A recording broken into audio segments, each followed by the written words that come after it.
What's Underneath is a CastBox original produced in partnership with Studio 71. CastBox is the fastest growing, highest rated podcast app on both iOS and Android, where you can find all of your favorite podcasts. You can listen to What's Underneath wherever you get your podcasts, but we hope you'll give CastBox a shot and see for yourself. Hello and welcome to What's Underneath, the podcast that will inspire radical self-acceptance through empowering you to embrace what's unrepeatable in you. I'm Lily Mandelbaum, and sitting next to me is my mom, Elisa Goodkind. And we are StyleLikeU. In our new podcast, we are going to expand the types of intimate, unfiltered conversations we've been having in our viral video series, the What's Underneath Project. Each week, we will interview diverse nonconformists about their relationship to style, self-image, and identity. Being radically honest without shame and holding that honesty with compassion is self-acceptance. Really, really happy to be here with Tillett Wright, who we did a What's Underneath interview on about 4 years ago. And, you know, what we're really talented at is picking out the thought leaders, the people that we believe deserve to be celebrated in this society right now, the ones that really inspire us to be much better people and much happier people. And they're like members of our family, you know, critical members of our community, of our day-to-day lives. They live in our hearts with everything that they say and everything that they do.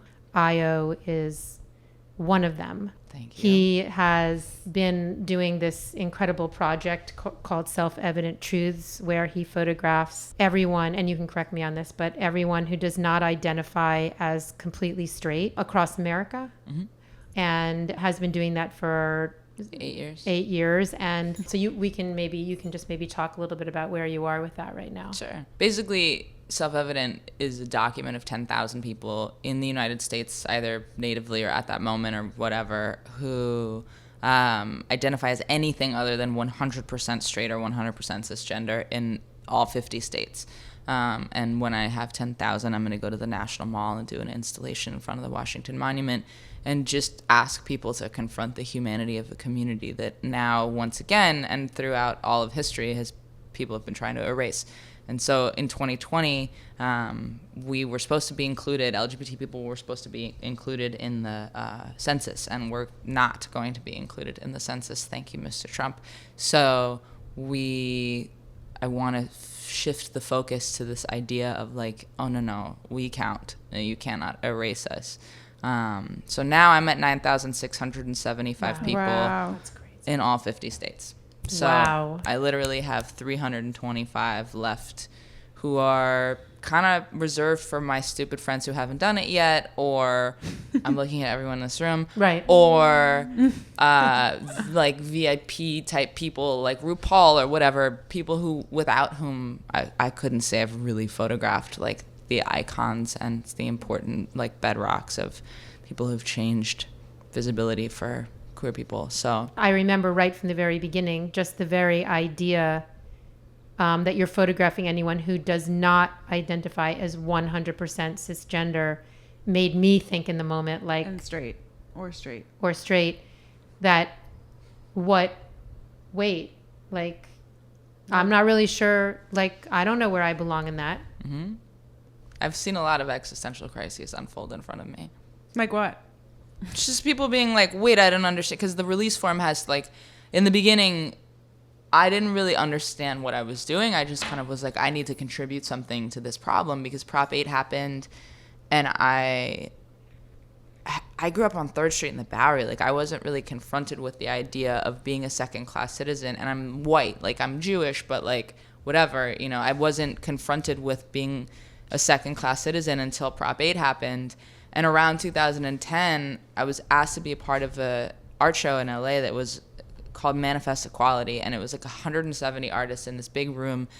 And it was to generate awareness and attention around LGBT issues. At that point, it was just mostly people were focused on gay issues. Mm-hmm. And I was, whatever, we'll get into my like gender journey at some point. But I was in a relationship with a woman, had a vagina at the very least, and was like, oh shit, this means that I legally am a second-class citizen. What the fuck? And I I was like, this exhibition is awesome, but anybody who shows up to a room full of queer stuff about queer people for queer people is already going to know where they stand on this issue.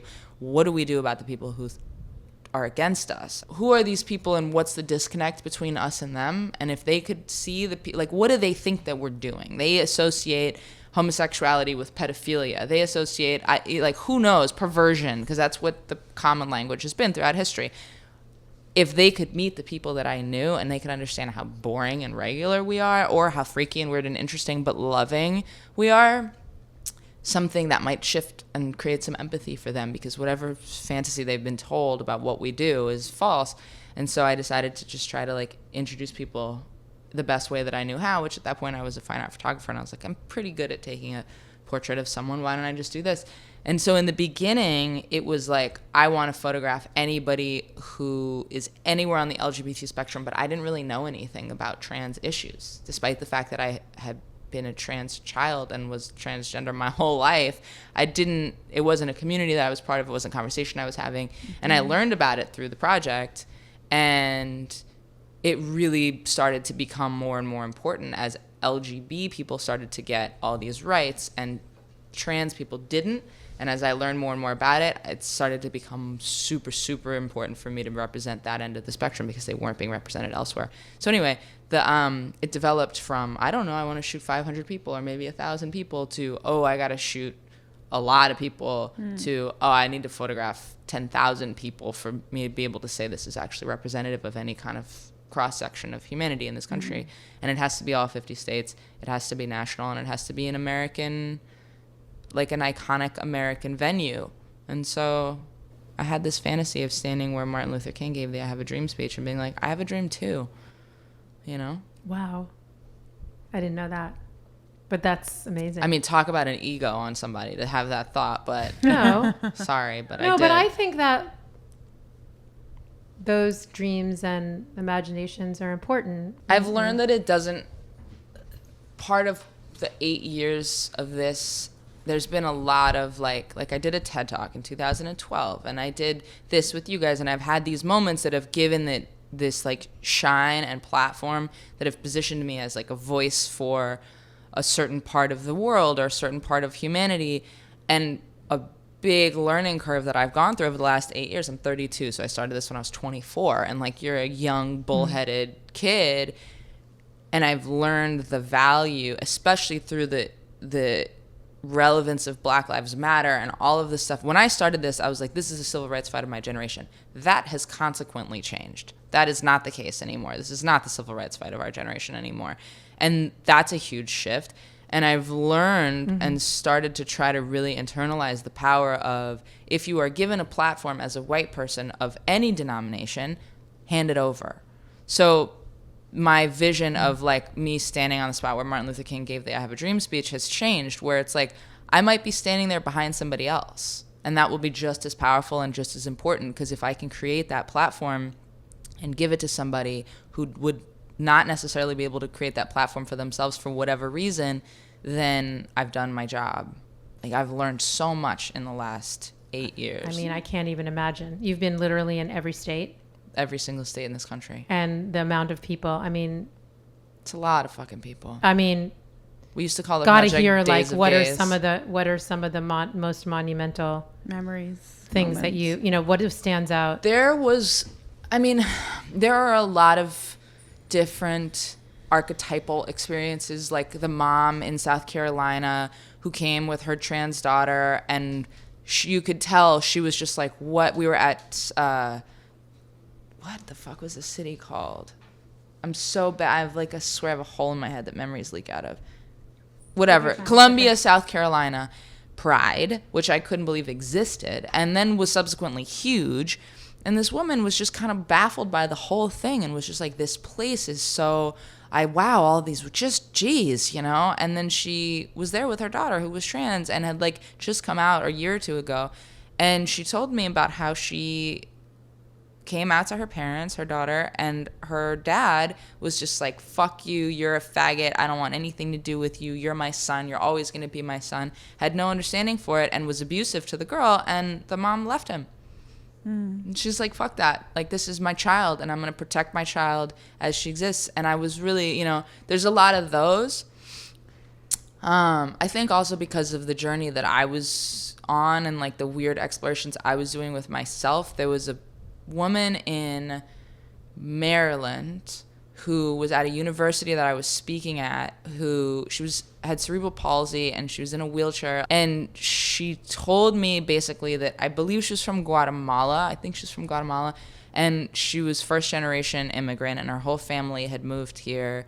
And she'd started to need a wheelchair at the age of 15. And I'm going to try and get as many of these facts right as I can. But the emotion of it was the first time I cried in all of the years of doing the project. She basically was like, started to need a wheelchair at 15, and her family couldn't handle that and didn't like that. And so they just kind of left her in the apartment to fend for herself. And she would like drag herself around by the arms, which she could at that point still use, and like pull herself into the shower.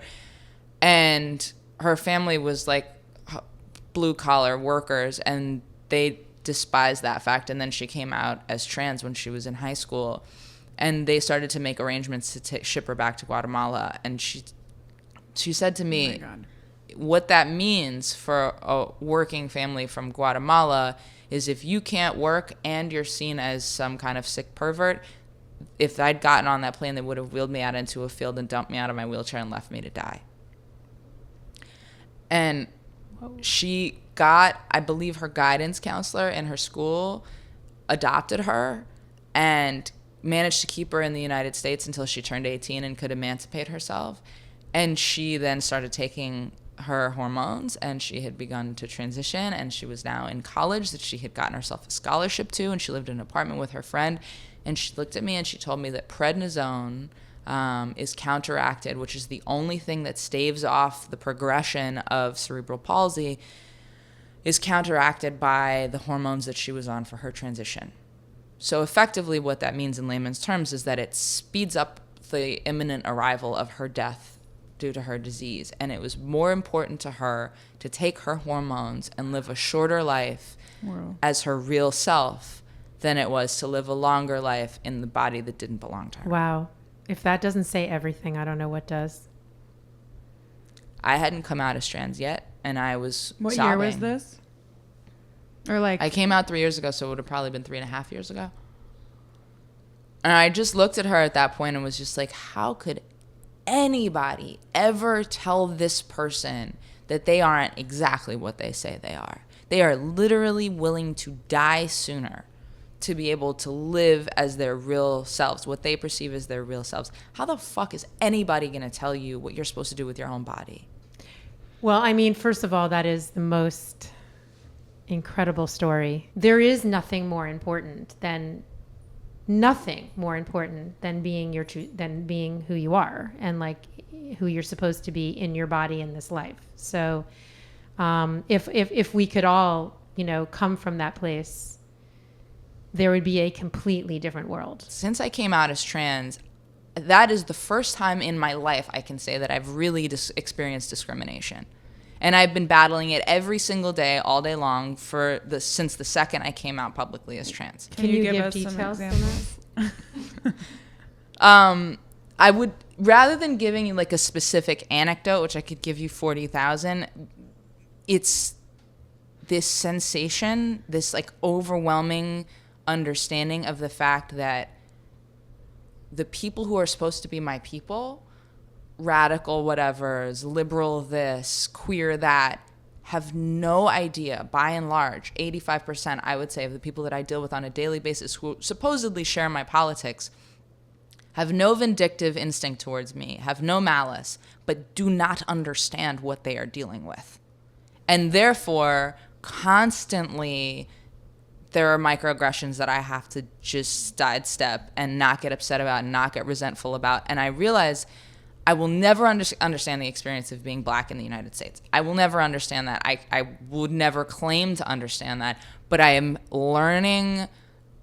I look at black people differently now, where I'm like, my God, like the level of shit that you have to deal with on a daily basis and you have to let go of, to not be a miserable, angry human being on a daily basis and to still greet people with open arms is fucking remarkable. It is unbelievable. And so I understand now, because like I feel never in my life have I had less of a feeling of community than being trans, because there are all these people out there who are like, I fight for queer rights. And I'm like, motherfucker, you don't even know what I'm dealing with. Like, you don't even understand. And you say LGBT because that's what you're supposed to say. But what you're really talking about is LGB.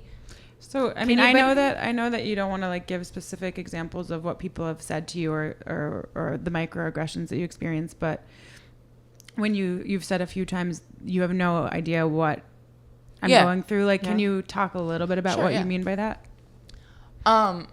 Well, I first of all believe that LGB and T are totally separate things. I think that what you do with another person with your body is one thing, and what you do within your own body and your understanding of who you are completely separate things. Mm-hmm. And I think the only reason that they're lumped together is because they're in opposition to heteronormativity. Mm-hmm. And that's a great disservice, because they're two completely different things. Trans people have to deal with what we feel in our own bodies and what our experience is of that. And then we also have to deal with who we want to sleep with, or if we want to sleep with people, and what that looks like. And then what's our identity in regards to that? And am I a gay man now because I'm attracted to men, but I have a vagina? And oh my God, it's a whole other fucking web of confusion that you also have to deal with as a trans person, if you choose to, whatever. But I went, so like 3 years ago, I was on a plane with it was more than that. It was like 3.5 years ago. I was on a plane with my assistant for SelfEvident, who is this like 6'2", very flamboyant gay man, Tyler. And Tyler always wears nail polish, and Tyler will sometimes do drag. And Tyler's traveled with me to probably 35 states. And he was 22 or something when I recruited this poor kid and like flipped his life upside down. Anyway, Tyler and I were on a plane, and we had a layover in either Atlanta or Washington, D.C. I still covet those airports because of it. And we were on a plane, and I was reading GQ, and he was reading Cosmo with Katy Perry on the cover, of course. And he looks at me and he goes, do you see yourself in those guys? And I'd never really been asked the question before. And I was like, well, yeah, like, I guess, of course. Don't you see yourself in Katy Perry? And he was like, no. And just like kind of put the thought away. And then we got off and we were on our layover. And I remember we were on this like those like moving conveyor belts of humans. And he was like, can I ask you something?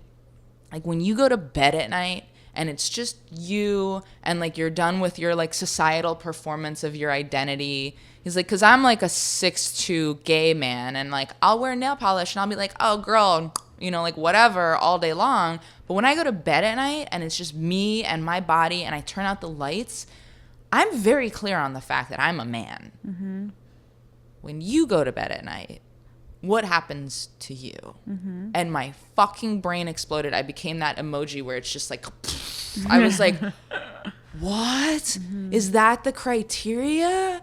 And I just, like, I don't know if a deeper thought has ever happened on one of those human conveyor belts. I was just like, oh my God, my entire life, I've always, if you just are asking me about how I feel with my own body, I've always been very clear on the fact that I'm a man. Always. Mm-hmm. The only discrepancy is when I look in a mirror. Then I'm always confronted with this thing where I'm like, what are you doing there? Like, this doesn't make any sense. Mm. And every time I was on this pretty bad MTV show for a while, and every day at the end of the day, they would send, it was around that same time, they would send like stills of the day so that I wouldn't repeat my outfits. And I remember the discrepancy between waking up in the morning and getting dressed and looking at myself in the mirror through my own mental, you know, rose-colored glasses, and then looking at the pictures at the end of the day and being like, who's that? What are those tits? What the fuck is that spindly neck? Where's the beard? Like, what's going on? Mm-hmm. And that's not to say that I saw those things in the mirror, but I realized that how I looked had nothing to do with how I felt. So in that moment, I just was like, oh my God, Tyler, I think I'm trans. Mm-hmm. And he was like, I think you might be. Mm. And his face, he was just like, ah, you know, and I was immediately, we sat on the next flight and I sat different. I was like, wait, you mean like I don't have to sit here and like puff my chest out to make sure people see that I have boobs and stop calling me sir. Like, I don't have to, like, cross my legs and, like, perform this, like, feminized version of something to try to, like, make myself pass more as this thing that I don't even feel that I am in the first place. So you used to actually be frustrated by people, or you thought you should be frustrated by people calling you sir, because you thought that that was the wrong thing. Can you believe that shit? That's fascinating. What's so fascinating is that you did tell a version of the story in What's Underneath that I distinctly remember. And but you told it in a way that was more like you were questioning. It wasn't. Yeah, you saw it live and in color. Like, yeah, it was live and in color. Wondering. And it's like the perfect amount of time now to talk to you now because what's happened. Totally. It's like. That was your moment. That was the moment. It was every right time somebody talks to me about what's underneath, because it involves me taking off my clothes and showing my body and specifically talking about my identity, what you guys do has obviously, and you know this, a huge impact on young people who are figuring out who they are. And so a lot of times if I go to speak at a college or something, kids will be like, oh yeah, like I grew up with you in a way. Like in my teen years, like I saw all these different things that you did, and I always panic because I'm like, what the fuck did I say in the what's underneath thing about who I am and how I see myself? And then I went back and I watched it and I was like, oh, I was very honest. Like I felt like a man on the inside, but I didn't know, and I don't identify with what I see as trans culture. I don't identify with a lot of the trans people that I see. So the full circle thing is I was like, oh, holy shit. I called both my parents. I called my dad, and he goes, well, yeah, you have been expressing this since you were 4. And all I ask is that you, and I was like 2 actually, all I ask is that you wait and like really sit with it before you do anything surgical or medical that's irreversible. Like, I just want you to really be sure and not be rash. And I was like, I totally respect that. Like, that's totally. And actually, the first time I told him I think this might be what's going on, he said in text message after my first real in-depth conversation with a trans man, I was like, Dad, this feels like me.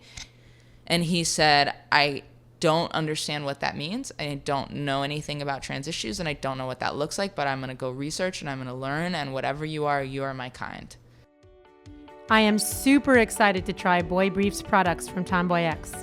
Tomboy X promises underwear that is made to fit you and how you see yourself.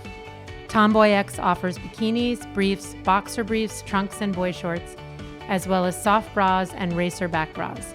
Everything comes in everyday basic colors and fun seasonal prints. Wherever you fall on the size or gender spectrum, Tomboy X offers amazing underwear that anybody can feel comfortable in. Go to tomboyx.com/style, STYLE, and check out their special bundles and pack pricing. And What's Underneath listeners get an extra 15% off with code STYLE. Again, code STYLE for an extra 15% off. Go to tomboyx.com/style. One of the things, among the many things that have stuck with me that you said during the What's Underneath interview is, you know, how amazing your parents were to you at a very early age. That changed. They fucked up. They fucked up big. I call my mom and I'm like, yo, Ma, I think I figured out like what's been going on with me, and I think I was right when I was a tiny child. Like, I think I'm a man. And she fucking panicked. She totally freaked out. She was like, you're gonna have back hair, you're going to have 2-inch long nose hairs, you're going to get cancer, and just spewed all the shit on me. And I sat there and was like, wow, this is actually happening right now. Like, I have now joined the legions of people who've had an awful coming out experience. And until, I think, I want to say it's been 3 summers, and until 2 months ago, we were like, oh, she's a lost cause, because she was just like, she. She wouldn't call you he. You mean refused, and was like, I can't. It's my kid. I'm not doing it. Wow. And I was like, what the fuck? Like, what? And I pressed her, and I was like, when I was a kid, what was that about? And she was like, that was performance art. And I was like, wow, man, like because can you tell, for the listeners that don't know, can you tell like what you mean by when you were a kid? I lived as a boy from the age of 6 to 14, full-time, mask fused to the face. Like, there was no, I was a boy. And my mom, like, people called you he then? Yeah, like everybody in school, I'd get fights. You were in like the boys' lines. Like I was a boy. Like Yeah. there was no question. If you looked at Right. me, there was no question. Voices hadn't dropped yet. There was Right. like none of those things. Right. So it was just, that's a little boy, period, the end. I played only boys in all the movies I was in until I was 17. Like I was a boy, top to bottom, no question. And your parents were cool with it at the time. It seemed. Well, it seemed. And I started to ask my dad, like, what the fuck is this about? And he was like, well, you know, and I was like, she was totally cool with it when I was a kid. And he was like, eh. I was like, what? And she basically revealed to me that she saw it as me playing another role. And I was like, holy shit. My whole narrative all this time. My mom, like, for those who don't know my ad nauseum explained story, which is that my mom was on a lot of different drugs and alcohol at different points, and there was like not electricity in the house, and I grew up in extreme poverty on 3rd Street in the Bowery, and like it was me and her in a lot of really dark situations with not a lot of food. And the narrative was always, you know, for all that my parents fucked up and everything that they got wrong, the one thing they always got unequivocally right was that they accepted me for who I was. That is a line I have repeated hundreds of times because I wrote a memoir and had to talk about it. And that was the reason, the hook that they got off on. And I was like, you know, Mom, you don't really have a whole lot going for you if you fuck this up.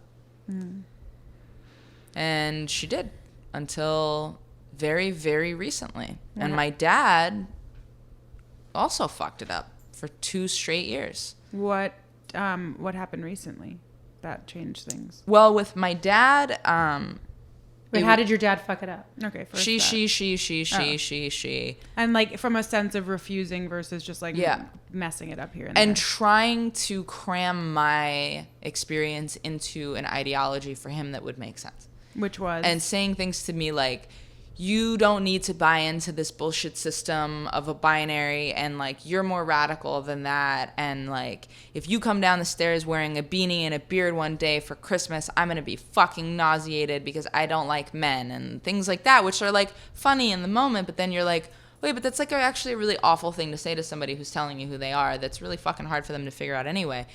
And at some point, I put my foot down and I was like, yo, like, it's been 2 years of you saying you're trying to figure out how to get the pronouns right.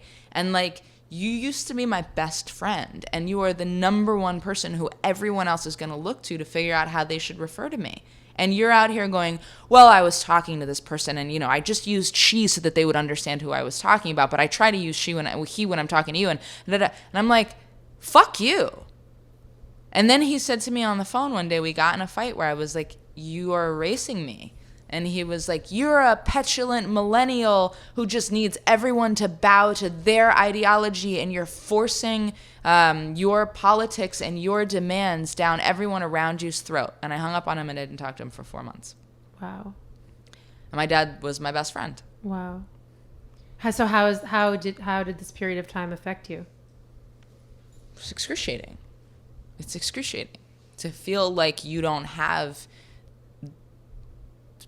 I grew up with a mom who was more my charge than my protector.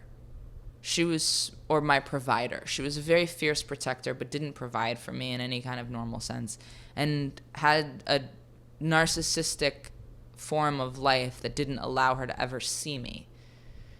So I really needed my dad to be the stable one and to have like any semblance of Real love. Yeah. To like actually show up for love. me, to see me. See you. And he destroyed that with this because he truly could not understand what he was dealing with. And I was still figuring out the language for what I was dealing with. And what I was saying was, I just need you. I can't fucking sit here and have a discourse with you about why I need you to call me he. But I'm telling you that it's sandpaper on my skin when you call me she. And I just need you to fucking listen to me and have my back. And he couldn't and he wouldn't.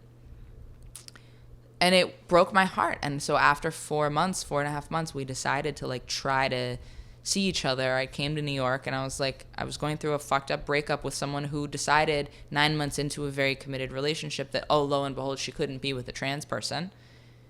And I came to New York and I was like, I'm devastated because I am now losing everything because of this. I've lost my relationship with my parents. this person that I thought I was going to be in a serious committed relationship with just cheated on me with a cis woman and left me because she needs to be with women. And my book got completely co-opted by the narrative of me as a trans author rather than me as a fucking author or a survivor or any of the things that my book is about, because it's not about me being trans. It's a part of it, but it's not a book about me being trans. And everything is going to shit because I decided to tell the world who I really was. And I really need you to just fucking show up for me right now. And we had a really awkward lunch.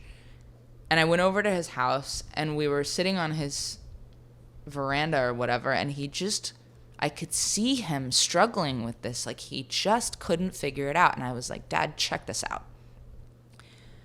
I went to see a doctor about potentially taking hormones. And I asked the doctor, do you think that me being trans might have something to do with why I'm prone to bouts of like suicidal depression, and I have crippling anxiety sometimes, and like have these 3-day bouts of just black soul awful terror? And she said to me something that completely changed my entire understanding of the T in supposedly LGBT. She said there have been multiple reputable studies done where they've dissected the cadavers of transgender people, and their brains have been found to more closely resemble that of their quote-unquote chosen gender than that of their biological sex. Mm-hmm. Whoa. And I finally got to say to him, I know what my biology is. You're aligning with your biology. I am aligning with it. my biology. And the analogy that I used for him was, look, this is what I've learned about my brain. If you ask an identical twin what makes up the essence of who somebody is, they're not going to tell you it's the body you come in. You know what I mean? It's who you are on the inside. It's your psyche. It's your mind. So if my brain is a male brain, mm-hmm. that's probably 85-90% of who I am. Mm. But what you see is the skin suit that I come in. Mm-hmm.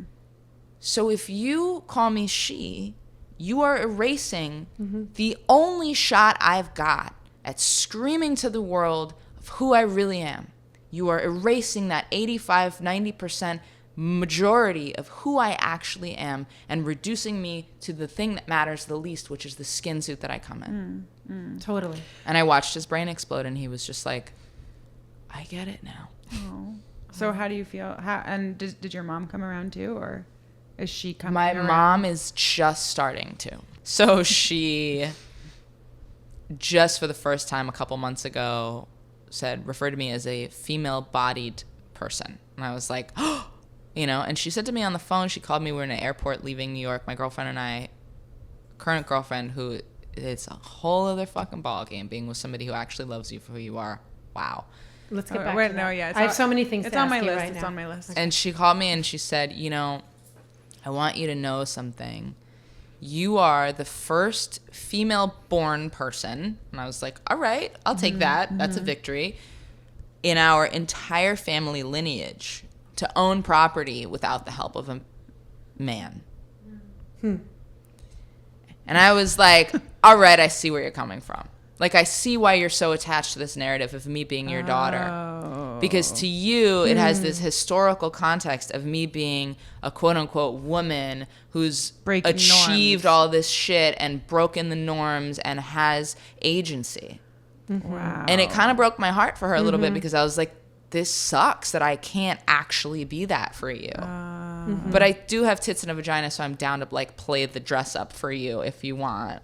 Are you able... I have so many things to ask. I don't know where to start. What's the You listener can't see them fighting with each other with their eyeballs over who gets to ask the question next. It's hilarious. Are you able to forgive? Of course. I wouldn't have a relationship with my mom if I wasn't able to forgive, and my dad. I just feel forgiveness. It's something that's been very healing for me lately, and it really takes a lot to forgive people that erase you. If somebody erases me who understands, if somebody hears everything that I just said and makes the conscious choice to say, no, the body you come in is the body that you come in because I believe that to be the case. In the face of evidence, in the face of science, in the face of proven fact, you still look at me and you say, I'm going to call you she. Fuck you. Go fuck yourself. And until you come around, lose my fucking number. But if you make that mistake in context of hundreds of years of miseducation about what's in front of you, I can't blame you for that. And yeah, it fucking hurt. But what only thing that matters to me is that you try. There's nothing that I respect more than a person who is like, yo, this is the way I've been educated and socialized for all this time, and there's a bell ringing somewhere that there's something wrong with that, and I would like you to help me get right with the world. I will fucking walk you down the aisle of your education about this shit, no problem. Because I was so off. Right. I mean, that's what's so interesting to me is how you were saying that you have always been trans, but you didn't.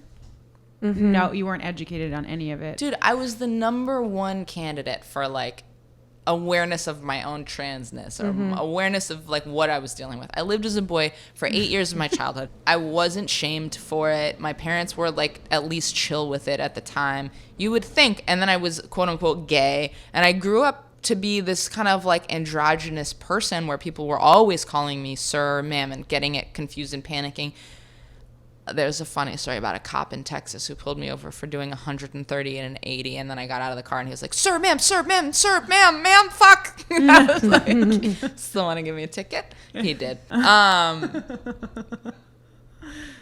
would have been the prime candidate to question and ask, and it's really a testament to how ingrained our phobia of transness is in ourselves that somebody like me could get to 28 before they were like, hold the phone.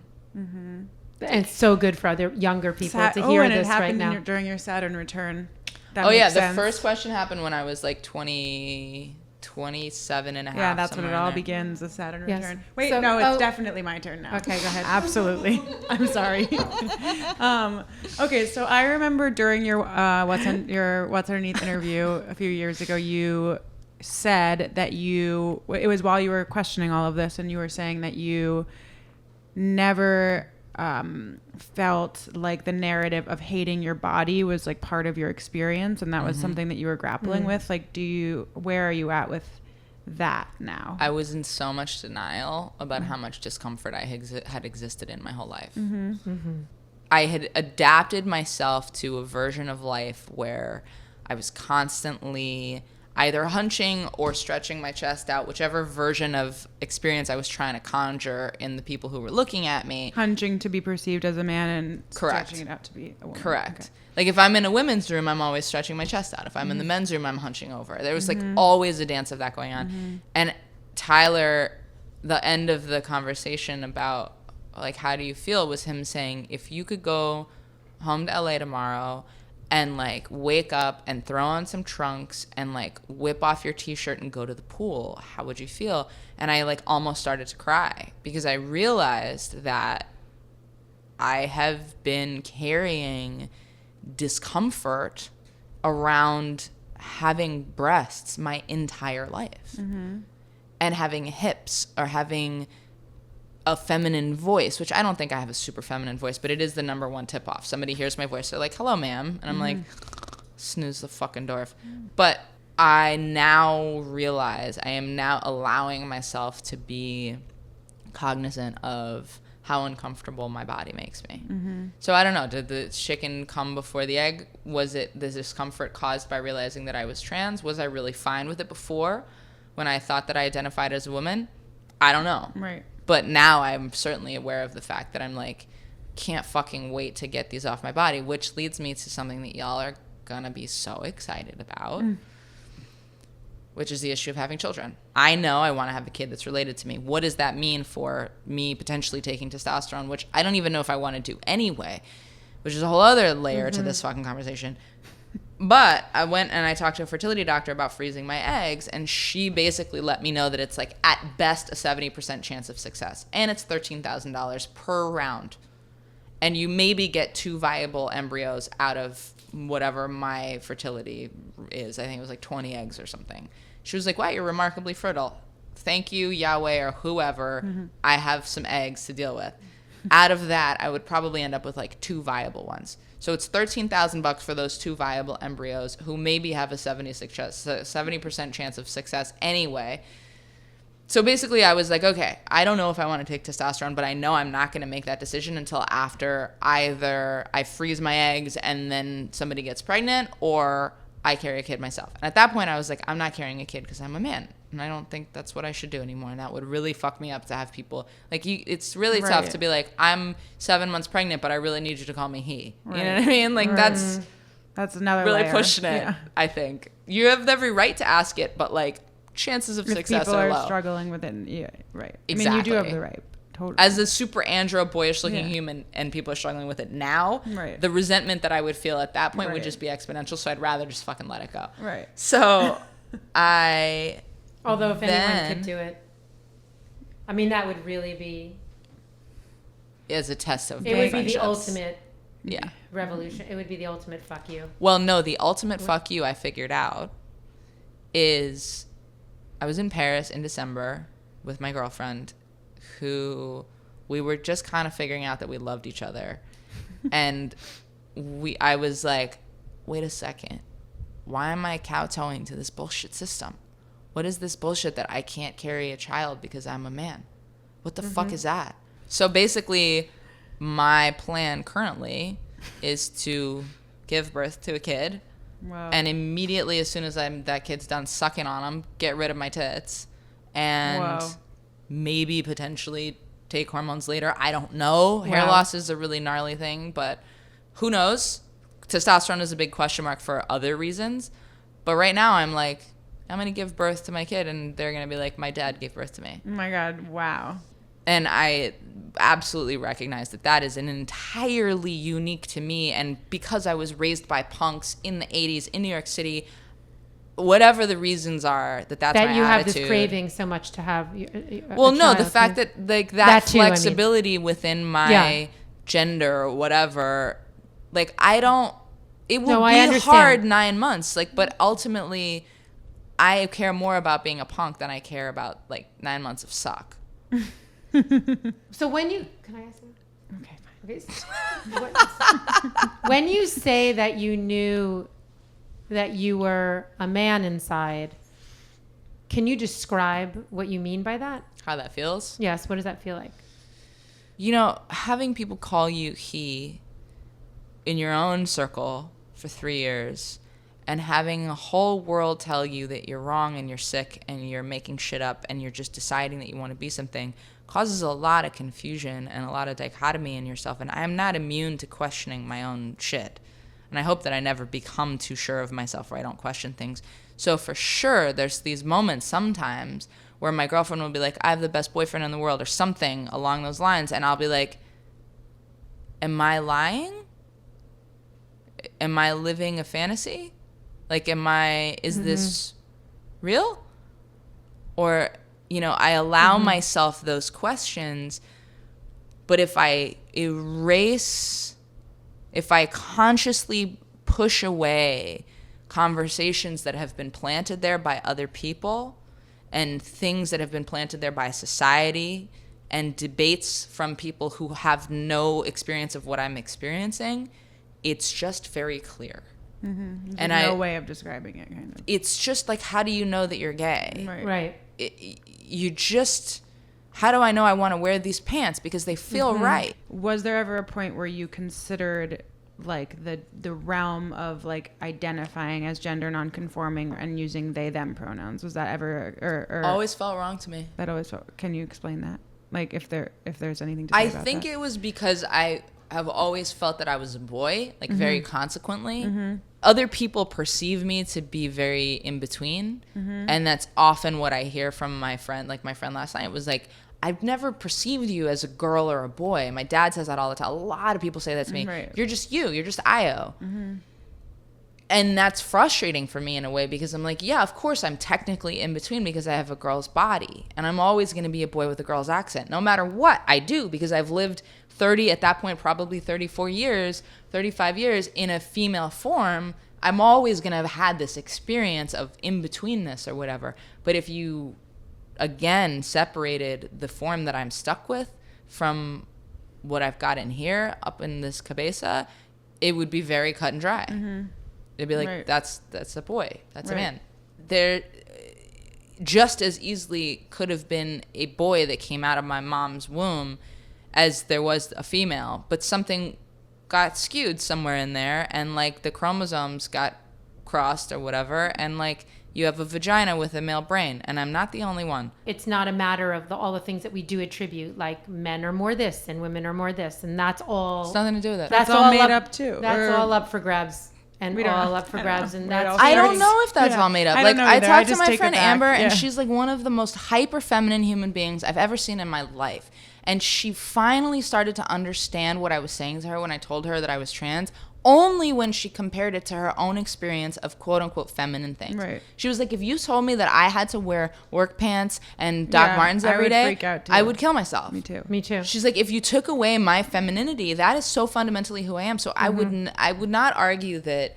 Yeah, that's the all chicken and the egg created. Is very confusing about femininity. It's all and very masculinity. fascinating and a whole nother subject for the masculine, feminine, what that is. And yeah, I would love to hear a little bit more about your experience dating in the last few years, and you've hinted at it that like Sure. you were with someone who said when you broke up said that she couldn't be with a trans person, she could only be with a gay woman, I think is what you said, and that now you actually are realizing what like true love actually feels like and being seen actually feels like. Can you talk a little bit more about like that journey of people seeing you as a gay woman versus seeing you as a trans man? I think a lot of people ask me like what I'm most afraid of, and I think I, like everyone else on the planet, has the unshakable fear that I'm unlovable on a really deep fundamental level for whatever my flaws are. But when you're trans, you're positioned as a freak in life. And actually, I had an interesting conversation with my book agent the other day about what happened to my book, and he said, you have to understand that. He said something that really changed my understanding of why people have such a hard time with trans people. He's like, you have to understand that historically, now we have representation of trans people in common media and public media, but most of it involves people who are unhinged, on drugs, unsavory for one reason or another, and we don't have any association of trustworthiness with trans people. So when you write a memoir or you talk about your experience, people have to buy in to you as someone who's telling the truth, or it's not ever going to go anywhere. And my mind just exploded because I was like, it's so fucking true. We see trans people as people who are lying or asking you to go on some fantasy adventure with them to like satiate some fantastical version of themselves that they have in their head. And that positioning makes it very hard to ask someone to trust you. If you carry that within yourself, that question that I mentioned before of like, am I lying? Right. It becomes really hard to enter into interpersonal relationships with people where the fundamental element of this working is trust. And in the beginning, when I first came out, I was like, oh my God, I am unlovable. Especially if I take hormones and my body changes and I'm even more of a eunuch than I was before, I'm definitely unlovable. That was my fear. I dated a person who had only recently come out. She was 30 when she came out as gay, she thought. And she met me on the day of my reading of my book in Los Angeles. So her first introduction to me, I was like, we had coffee in the morning. I was like, I'm really sorry. This is such a douchey move, but I have a thing tonight. If you want to come, it's going to involve you listening to me talking about myself. But I mean, you might as well get a crash course and see if you're up for this. Right. And she was like, cool. And so she came, and only to say that she was very, very aware of what she was getting into from the beginning. Right. And she'd only dated 2 feminine women before me, and then me. And then all of a sudden we were like, wait, this is something real and the connection is real. And she started to express kind of panic about what this meant about her own identity, which I think is something that a lot of trans people deal with. Because it's like, again, last night we were at dinner and my friend says to my girlfriend, Rachel, well, so what does this mean for your identity? And Rachel is 39, doesn't give a fuck. She's like, I don't give a, like, this isn't, I'm me and he's him. And like, that doesn't, this is like, this is not about me. But somebody who's a little less secure in who they are is like, well, I don't know. And so this person who I dated was like, am I even a lesbian anymore? And like, what does this mean? And started to freak out, and at one point goes, well, so maybe her identity at that point was lesbian. Yes. Okay. And so like 3 months in, she was like, maybe we should just end this now, because I don't think I could ever be with a man if you transitioned. And I was like, okay. And like started, you know, whatever the emotional response to that is, like tears and whatever, comes running outside chasing me down. No, never mind. I'm like, okay. And she's like, just be patient with me, it's a learning curve. Okay. 6 months in, same thing happens again. I shaved my head and I came home, and she pulled up and she looked at me sitting on the stoop and stayed in her car talking to someone frantically on the telephone. And I was like, uh-oh. And she came up to me and like kind of like kissed me on the head like a peck, and like ran inside and wouldn't touch me, and sat on the bed with me and goes, I see you coming into yourself, and it is no longer possible for me to pretend to myself that I'm dating a woman. And I was like, you're pretending to yourself. Okay. You know, again, I go outside, I'm like, go for a walk. I'm like, what am I doing? Am I putting myself in a situation of like danger for my own psyche? Chases me down. I'm so sorry. I'm learning. 9 months in, goes on a vacation with one of our good friends who's a feminine lesbian. And long story short, starts an affair with her. And between leaving for the airport, where we're like talking about our relationship and like what we're going to do, the business we're going to start, the dog we adopted, the house that we live in together, whatever. And 1 week later, she drops off the face of the earth and comes back to LA and sends me an email that's effectively like, I've realized that I can't be with a man and I need to be with women. And this is something that's like deep seated in me, and I got to go. 1 week to the next, everything's gone. And that moment is your worst fear. It's everything you fear, that if I am honest about this thing, that it would be so much conceivably easier to just put a blanket over and be like, no, I'm just a girl who's masculine. This thing is going to cost me everything. And it really fucked me up. And luckily I have friends around me who are like, oh, fuck no. That has nothing to do with you, and that is a psychotic level of self-denial for 9 months, that you could go that far into a relationship and not be honest about the fact that you're with a trans person who is sitting in front of you telling you that they are a man. That has nothing to do with you. Was she calling you he? Yeah. The whole time? Yeah, from day one. Right, She knew. And they swept me up and they were like, like, you're not internalizing this. And they forced me to go out and sleep with other people who knew exactly who I was and who were fucking into it. And they were just like, nope, not even one little ounce of this is getting through the door of your mind. Like, no.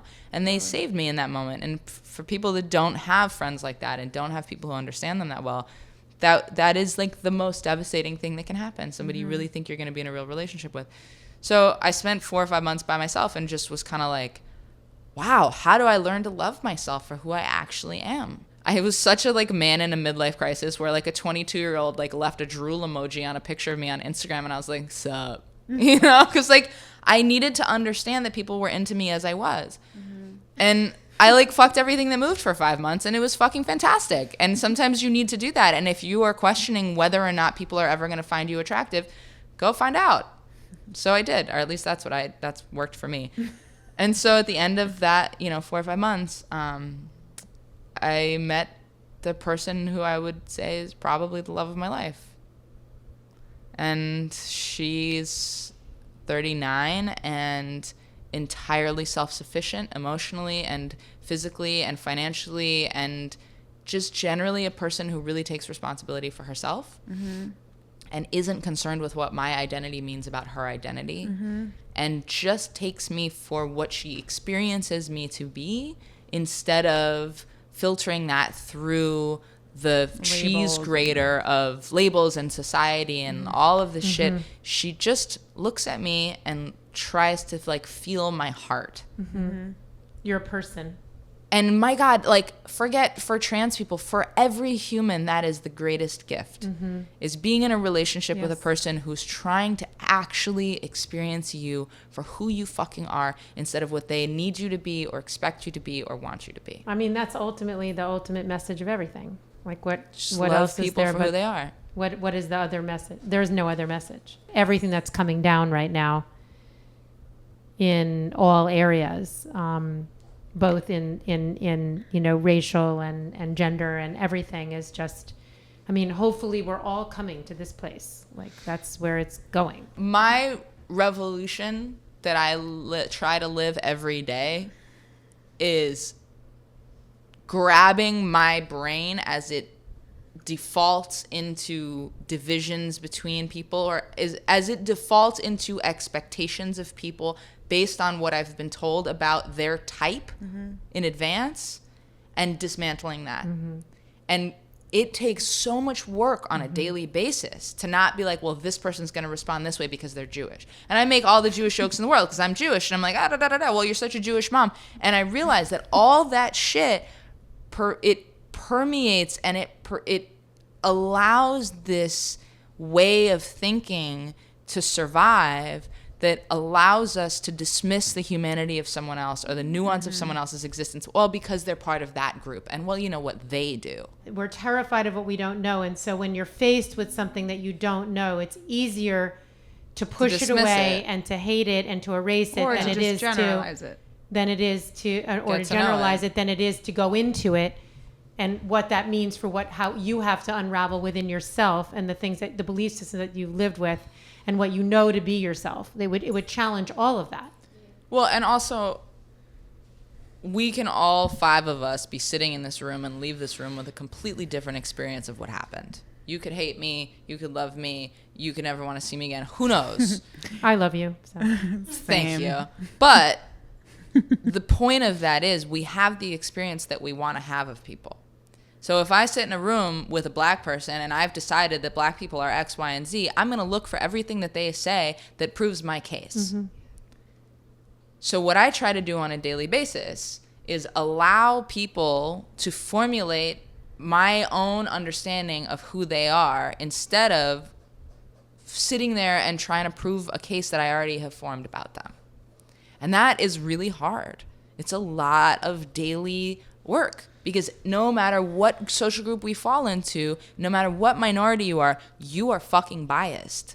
Because that is the world that we live in. There's 7 billion people on this planet. You can't meet every type of human. And you hear news and information about them, so you make assumptions about their type of people. We are all complicit in that system. All of us. And the idea that anybody's so low on the privilege totem pole that they don't have to take part in this kind of personal psychological revolution is the biggest crock of shit. We are all discriminatory. We are all unconsciously biased. And we all have to make a really concerted effort to greet people as human beings rather than two-dimensional cutouts representing their stereotype. And sometimes people are such a walking stereotype. You're like a fucking Portlandia episode. I gotta go. Totally.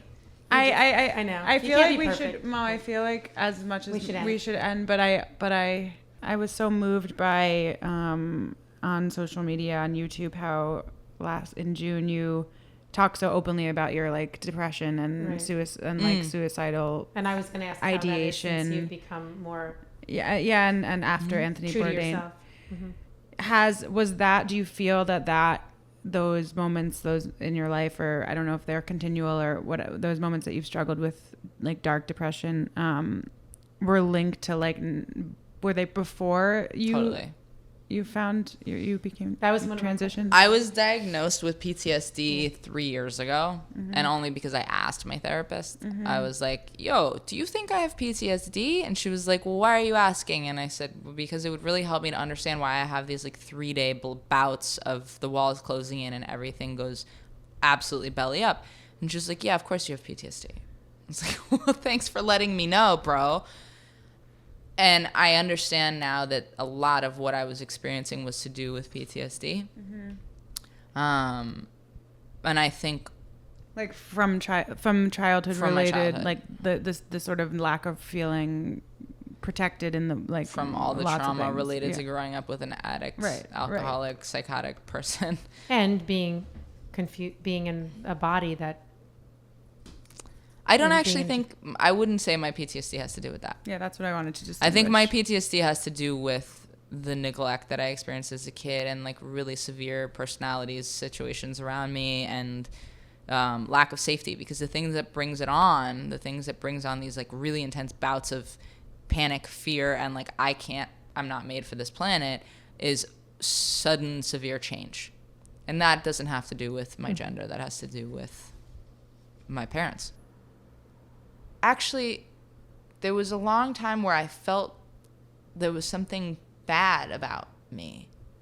And after I came out, I'm not going to say it's because I came out, but since then, since I've like feel like I'm living a really honest, transparent life, that's kind of dissipated and gone away. That's one of was going to be my last question. What was? Whether that's gone away since she's come out. He. Just the end.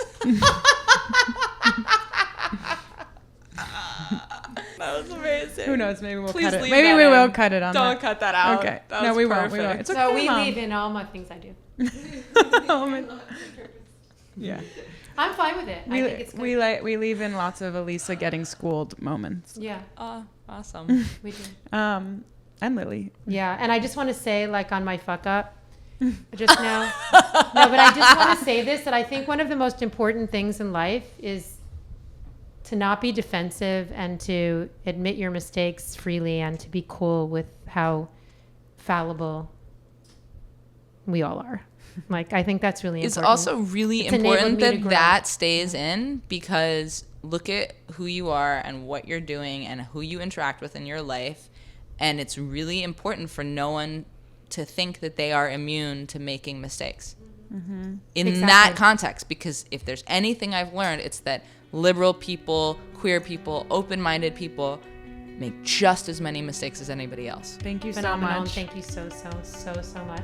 It's my pleasure, always. We hope you were inspired by this episode.